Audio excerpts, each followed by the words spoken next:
اعوذ باللہ من الشیطان الرجیم بسم اللہ الرحمن الرحیم۔ قرآن مجید فرقان حمید کے 28ویں پارے کا نام ہے قد سمع اللہ۔ یہ پارہ سورۃ المجادلہ، سورۃ الحشر، سورۃ الممتحنہ، سورۃ الصف، سورۃ الجمعہ، سورۃ المنافقون، سورۃ التغابن، سورۃ الطلاق اور سورۃ التحریم پر مشتمل ہے۔ اس پارے کے بنیادی و کلیدی موضوعات و مضامین سماعت کیجیے۔ مشیت و صفات خداوندی، مومنین و کفار کا تذکرہ، مشرکین و منافقین کا تذکرہ، ازدواجی زندگی کے مسائل۔ سورۃ المجادلہ رکوع نمبر 1۔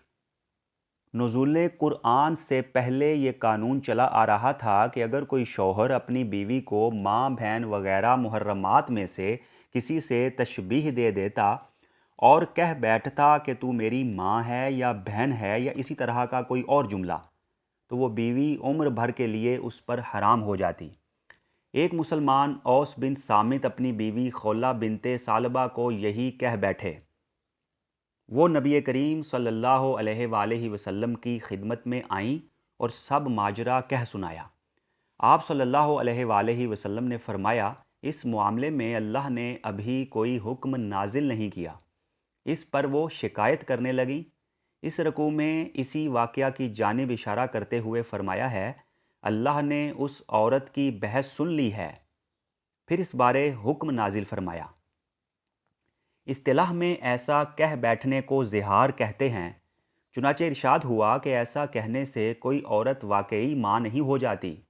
یہ ایک نامناسب حرکت ضرور ہے، جو کہ جھوٹ بھی ہے۔ لہٰذا جو لوگ ایسا کہہ بیٹھیں اور اس سے ان کا ارادہ طلاق کا نہ ہو، تو پھر بطور میاں بیوی تعلقات قائم کرنے کے لیے ضروری ہے کہ کفارے میں ایک غلام آزاد کریں۔ یہ نہ ہو تو 2 مہینے کے مسلسل روزے رکھیں۔ یہ بھی نہ ہو سکے تو 60 مسکینوں کو کھانا کھلائیں۔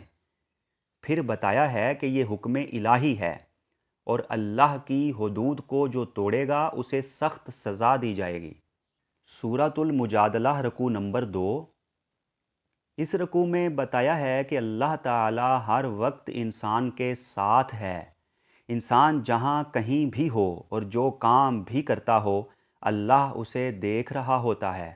پھر منافقین کا حال بیان کیا ہے کہ وہ اسلام کے خلاف سازشیں کرتے ہیں، منصوبے بناتے ہیں اور سمجھتے ہیں کہ ان کی سازشوں اور منصوبوں سے کوئی باخبر نہیں، حالانکہ اللہ سب کچھ دیکھتا اور سنتا ہے۔ پھر منافقین کے لیے جہنم کی آگ کی خبر دی ہے۔ پھر مسلمانوں کو تعلیم دی ہے کہ جب تم آپس میں مشورے کرو تو نیکی کے بارے میں مشورے ہونے چاہیے، نہ کہ اللہ اور اس کے رسول کی نافرمانی کے بارے میں۔ ہمیشہ اللہ سے ڈرتے رہنا چاہیے۔ پھر بتایا ہے کہ سازشیں کرنا شیطان کا کام ہے اور اللہ کے حکم کے بغیر کوئی کسی کا کچھ نہیں بگاڑ سکتا۔ پھر مسلمانوں کو آداب مجلس کی تعلیم دی ہے کہ وقار کے ساتھ بیٹھیں، آنے جانے والوں کے لیے راستہ چھوڑ دیں اور رسول مکرم صلی اللہ علیہ وآلہ وسلم کی مجلس میں جب بیٹھیں اور مجلس برخاست ہونے کے لیے کہا جائے تو اٹھ کھڑے ہوں۔ آخر میں نماز اور زکوٰۃ ادا کرنے اور اللہ اور اس کے رسول کی اطاعت کرتے رہنے کا حکم ہے۔ سورۃ المجادلہ رکوع نمبر 3۔ یہاں منافقین کی ایک حرکت کا تذکرہ ہے۔ وہ جھوٹی قسمیں کھا کر اپنے اخلاص کا یقین دلانا چاہتے ہیں۔ انہوں نے اپنی قسموں کو ایک آڑ بنا لیا ہے۔ پھر بتایا ہے کہ وہ قیامت میں بھی اسی طرح قسموں پر قسمیں کھا کر اللہ کو اپنے خلوص عمل کا یقین دلانا چاہیں گے۔ پھر بتایا ہے کہ ایسے لوگوں پر شیطان نے قابو کر رکھا ہے، وہ انہیں اپنی حسب خواہش گھماتا رہتا ہے۔ پھر بتایا ہے کہ سچا مومن اور اللہ کی رضا کی سند حاصل کرنے کی واحد شکل یہ ہے کہ انسان اپنی دوستی اور محبت کے سارے تعلقات ایسے لوگوں سے ختم کر دے جو اللہ اور اس کے رسول کے دشمن ہوں، چاہے وہ باپ ہوں یا بیٹے یا بھائی یا کوئی اور رشتہ دار۔ سورۃ الحشر رکوع نمبر 1۔ یہاں بتایا ہے کہ اللہ نے اپنے ماننے والوں کی مدد فرمائی اور یہود اپنے قلعوں کو مسلمانوں کے ہاتھ سے نہ بچا سکے۔ وہ انہیں چھوڑنے پر مجبور ہو گئے۔ اس سرزمین سے ان کو نکالا جہاں وہ فتنہ و فساد کی حرکتیں کرتے رہتے تھے۔ یہود پر ایسا برا وقت اس لیے آیا کہ انہوں نے اللہ اور اس کے رسول سے دشمنی کی۔ پھر مہاجرین و انصار کی حوصلہ افزائی فرمائی ہے اور مال غنیمت کے بارے یہ حکم دیا ہے کہ وہ مال جو بغیر جنگ کیے فوجی دباؤ سے دشمن کے مرعوب ہو جانے اور ان کے بھاگ کھڑے ہونے کی بنا پر حاصل ہو، وہ اسلام کے اجتماعی نظام کے لیے بیت المال میں داخل ہوگا۔ جنگ کے بعد جو مال غنیمت حاصل ہوتا ہے اس کا 5واں حصہ بیت المال کے لیے ہوتا ہے اور بقیہ مجاہدین میں تقسیم ہوتا ہے۔ پھر مسلمانوں کو ایسی بعض دعائیں سکھائی گئی ہیں جو اللہ سے کرتے رہنا چاہیے۔ سورۃ الحشر رکوع نمبر 2۔ یہاں بتایا ہے کہ منافقین اور مشرکین بظاہر متحد نظر آتے ہیں، لیکن در حقیقت ان کا یہ ظاہری اتحاد محض اسلام کی دشمنی کے لیے ہے، ورنہ یہ دونوں خود آپس میں ایک دوسرے کے مخالف اور حریف ہیں۔ ان کی مثال میں شیطان کو پیش کیا ہے کہ وہ انسان کو کفر کی خوش نمائیاں بتا کر کافر ہو جانے کی تلقین کرتا ہے، اور پھر جب انسان کافر ہو جاتا ہے تو کہتا ہے میں تجھ سے بیزار ہوں اور اللہ سے ڈرتا ہوں۔ نتیجے کے طور پر دونوں عذاب جہنم میں مبتلا ہوں گے۔ اسی طرح گویا منافقین مشرکین کو مسلمانوں کے خلاف اکساتے ہیں، اور جب مشرکین کی مدد کا وقت آئے گا تو منافقین واضح طور پر ان سے بیزاری کا اعلان کر ڈالیں گے۔ سورۃ الحشر رکوع نمبر 3۔ یہاں مسلمانوں کو دنیا طلبی سے باز رہنے کی سخت تاکید کی ہے۔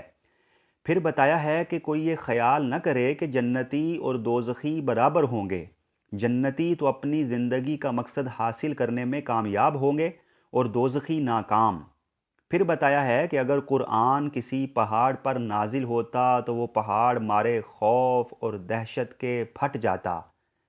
مطلب یہ ہے کہ قرآن کی ایسی ہیبت ہے، مگر یہ انسان کا دل ہے کہ وہ قرآن کی آیتیں سنتا ہے لیکن اس پر کچھ اثر نہیں ہوتا۔ پھر اللہ تعالیٰ کی صفتوں کا تذکرہ ہے کہ وہ عالم الغیب، رحمان، ملک، قدوس وغیرہ ہے۔ سورۃ الممتحنہ رکوع نمبر 1۔ یہاں مسلمانوں کو ایسے لوگوں سے قطع تعلق کا حکم دیا ہے جو اللہ اور اس کے رسول کے دشمن ہوں، جو معاشرے میں ایسی برائیاں پروان چڑھانے کی کوششیں کرتے رہتے ہیں جو برائیاں شرک و کفر سے تو مناسبت رکھتی ہیں مگر اسلام کے لیے ناقابل برداشت ہیں۔ فرمایا ہے چاہے ایسے لوگ کوئی بھی ہوں، ان سے دوستی اور محبت کے سارے تعلقات ختم کر دینے چاہیے۔ پھر ارشاد ہوا کہ تمہاری رشتہ داریاں اور تمہاری اولاد قیامت کے دن تمہیں نفع نہ دے گی۔ پھر حضرت ابراہیم علیہ السلام کا تذکرہ کرتے ہوئے ان کے اسوہ حسنہ پر چلنے کی تعلیم دی ہے، اور حضرت ابراہیم علیہ السلام کے اسوہ حسنہ میں سے دوستی اور محبت سے متعلق وہ اسوہ بھی ہے جو انہوں نے اپنے چچا، اپنی قوم اور اپنے مشرک رشتہ داروں سے اختیار کیا، یعنی سب سے قطع تعلق کر لیا۔ سورۃ الممتحنہ رکوع نمبر 2۔ یہاں بتایا ہے کہ عقیدے کے لحاظ سے اسلام کے مخالفین رہنے کے باوجود جو لوگ مسلمانوں سے جنگ نہ کریں اور نہ مسلمانوں سے دشمنی اور جنگ کرنے والوں کی کسی طرح مدد کرتے ہوں، ایسے لوگوں کے ساتھ نیکی، انصاف اور حسن سلوک سے پیش آنا چاہیے۔ پھر مسلمانوں سے فرمایا ہے کہ وہ عورتیں جو دشمن کی سرزمین سے تمہارے یہاں پہنچیں اور اپنے آپ کو مومن عورتیں بتائیں تو ان کا امتحان لے لیا کرو۔ اگر واقعی وہ سچے دل سے مومنات ہو کر آئی ہیں تو پھر انہیں کفار کے پاس واپس نہ بھیجو، کیونکہ اب نہ وہ عورتیں کافروں کے لیے حلال رہی ہیں اور نہ وہ کافر ان عورتوں کے لیے حلال رہے۔ البتہ کافروں نے ان عورتوں پر جو کچھ خرچ کیا ہو وہ انہیں دے دو۔ پھر کافر عورتوں سے نکاح کو سختی سے روکا ہے۔ آخر میں رسول مکرم صلی اللہ علیہ وآلہ وسلم سے فرمایا ہے کہ مومن عورتیں آپ سے بیعت کرنا چاہیں تو ان سے اس بات پر بیعت لیجئے کہ وہ شرک نہ کریں گی، چوری نہ کریں گی، بدکاری نہ کریں گی، اپنی اولاد کو قتل نہ کریں گی، بہتان نہ لائیں گی، اور نیکی کے کاموں میں آپ صلی اللہ علیہ وآلہ وسلم کی اطاعت کریں گی۔ سورۃ الصف رکوع نمبر 1۔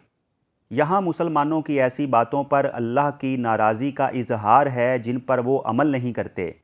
پھر جہاد میں مسلمانوں کے سیسہ پگھلائی ہوئی دیوار کی طرح صف بند ہو کر دشمنوں کا مقابلہ کرنے پر نہایت خوشنودی کا اظہار ہے۔ پھر حضرت عیسیٰ علیہ السلام کی زبانی نبی مکرم صلی اللہ علیہ وآلہ وسلم کی تشریف آوری کے متعلق پیشین گوئی کا حوالہ دیتے ہوئے بتایا ہے کہ حضرت عیسیٰ علیہ السلام نے آپ کی تشریف آوری کی جو پیشین گوئی فرمائی تھی، اس بنا پر عیسائی آپ کے آنے کے منتظر تھے، لیکن جب آپ تشریف لائے تو انکار کر رہے ہیں اور آپ پر طرح طرح کے اعتراضات کر رہے ہیں۔ پھر بتایا ہے کہ ایسے مخالفین اللہ کے نور کو پھونکوں سے بجھا دینا چاہتے ہیں، لیکن اللہ اپنے نور کو کافروں کی تمناؤں کے باوجود چمکا کر رہے گا۔ اسی لیے رسول کریم صلی اللہ علیہ وآلہ وسلم کی بعثت ہوئی ہے کہ آپ اللہ کے دین حق کو سارے باطل دینوں پر غالب فرما دیں۔ سورۃ الصف رکوع نمبر 2۔ عام طور پر لوگوں کی یہ ذہنیت ہوتی ہے کہ آمدنی بڑھائیں، اور یہ کام عام طور پر تجارت کے ذریعے ہوتا ہے۔ اس رکوع میں بتایا ہے کہ دنیا کی تجارت کے مقابلے میں ایک تجارت اور ہے، وہ یہ ہے کہ اپنے دلی جذبات کا سرمایہ دے کر اللہ اور رسول صلی اللہ علیہ وآلہ وسلم پر ایمان کا ذخیرہ جمع کرو، اور اپنے مال اور اپنی جانوں کا سرمایہ دے کر جہاد کی برکتوں کے سامان لاؤ۔ پھر اس کا جو نفع ہوگا وہ جانتے ہو کیا ہوگا؟ مغفرت الہی، جنت اور اس کے بیش بہا خزانے، اور دنیا میں بھی فتح و کامرانی اور اقتدار۔ پھر حضرت عیسیٰ علیہ السلام کا تذکرہ کرتے ہوئے فرمایا ہے کہ آپ علیہ السلام نے اپنے ماننے والوں کو اللہ کے دین کی مدد کے لیے پکارا تھا۔ ان کے مومن ساتھیوں نے آگے بڑھ کر اپنی خدمات پیش کی۔ یوں بنی اسرائیل کا ایک گروہ تو حضرت عیسیٰ علیہ السلام پر ایمان لے آیا اور ایک نے کفر کیا۔ اللہ نے اس مومن گروہ کی مدد فرمائی اور منکر گروہ پر وہ غالب آ گیا۔ سورۃ الجمعہ رکوع نمبر 1۔ یہاں اللہ کے ایک احسان کی یاد دہانی کرائی ہے کہ اس نے ایک ایسا رسول بھیجا جو اللہ کی آیات سناتا ہے، تزکیہ نفس کرتا ہے اور کتاب و حکمت کی تعلیم دیتا ہے۔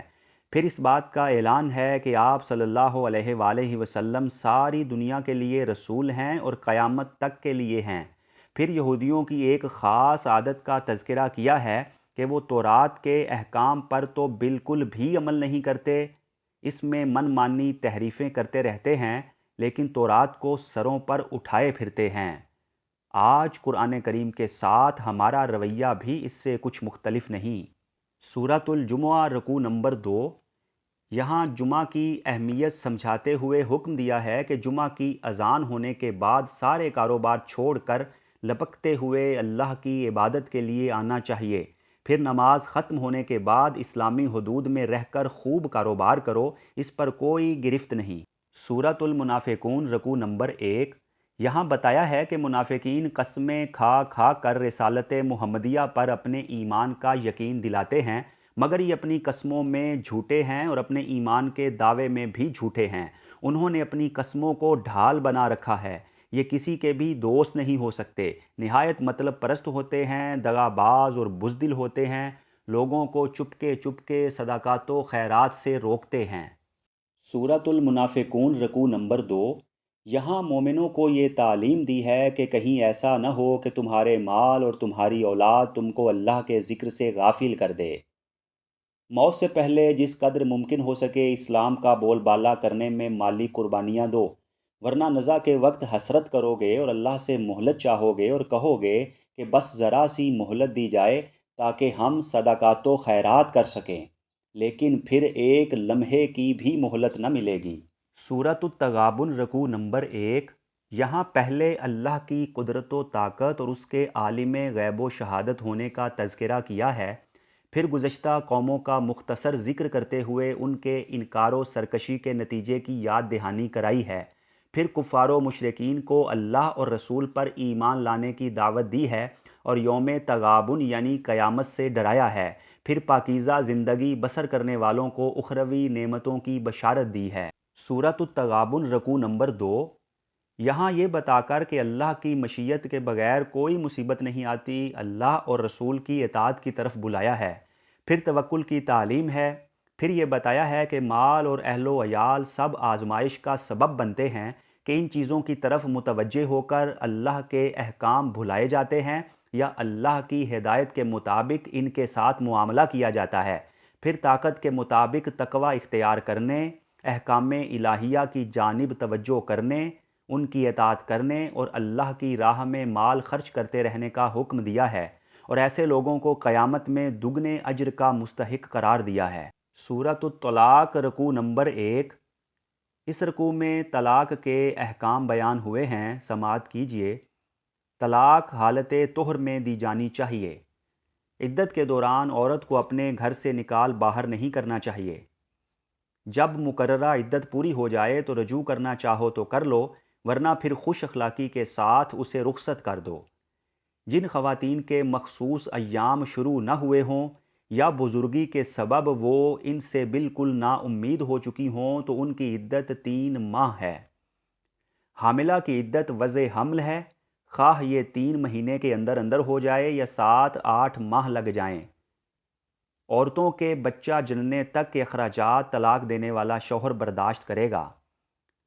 طلاق ایک ایسا آخری چارہ کار ہے جو اگرچہ اللہ کو پسندیدہ نہیں، لہٰذا اس معاملے میں بیویوں کو کسی حیثیت سے بھی تنگ نہ کیا جائے۔ سورۃ الطلاق رکوع نمبر 2۔ اس رکوع میں بتایا ہے کہ جو قوم اللہ کے احکام کی نافرمانی کرتی ہے اس کا انجام ویسا ہی ہوتا ہے جیسا کہ اللہ کی نافرمانی کے سبب گزشتہ قوموں کا ہوا۔ پھر تقوی اختیار کرنے کی تلقین ہے، اور بتایا ہے کہ اہل عقل اللہ پر ایمان لائیں، اس کے احکام پر عمل کریں اور عذاب شدہ گزشتہ قوموں سے عبرت حاصل کریں۔ سورۃ التحریم رکوع نمبر 1۔ یہاں پہلے تو سید عالم صلی اللہ علیہ وآلہ وسلم سے فرمایا ہے کہ اللہ نے جس چیز کو حلال کیا ہے آپ اپنے اوپر اسے حرام نہ کیجیے۔ پھر ایک خاص واقعہ کی جانب اشارہ کیا ہے کہ آپ صلی اللہ علیہ وآلہ وسلم نے اپنی کسی زوجہ مطہرہ سے کوئی راز کی بات کہی تھی۔ انہوں نے نبی کریم صلی اللہ علیہ وآلہ وسلم کی کسی دوسری زوجہ مطہرہ سے وہ بات کہہ دی۔ اللہ نے اس کی خبر اپنے رسول کو دے دی۔ جب آپ صلی اللہ علیہ وآلہ وسلم نے اپنی اس زوجہ مطہرہ سے یہ فرمایا تو وہ کہنے لگیں کہ آپ کو کس نے بتایا؟ آپ نے فرمایا کہ اللہ نے۔ اس کے بعد ازواج مطہرات کو نصیحت کی گئی ہے کہ وہ توبہ و استغفار کریں، ورنہ اللہ کے رسول کو تم سے بہتر ازواج مل سکتی ہیں۔ پھر مسلمانوں کو نصیحت کی گئی ہے کہ وہ اپنے آپ کو اور اپنے اہل و عیال کو دوزخ کی آگ سے بچائیں، یعنی خود بھی پاکیزہ زندگی بسر کریں اور اہل و عیال کو بھی اسلامی اخلاق و عمل کے سانچے میں ڈھالیں۔ سورۃ التحریم رکوع نمبر 2۔ یہاں مسلمانوں کو تعلیم دی ہے کہ جب کوئی گناہ نادانستہ ہو جائے تو سچے دل سے توبہ کریں۔ سچے دل سے توبہ یہ ہے کہ پھر اس قسم کا گناہ سرزد نہ ہو۔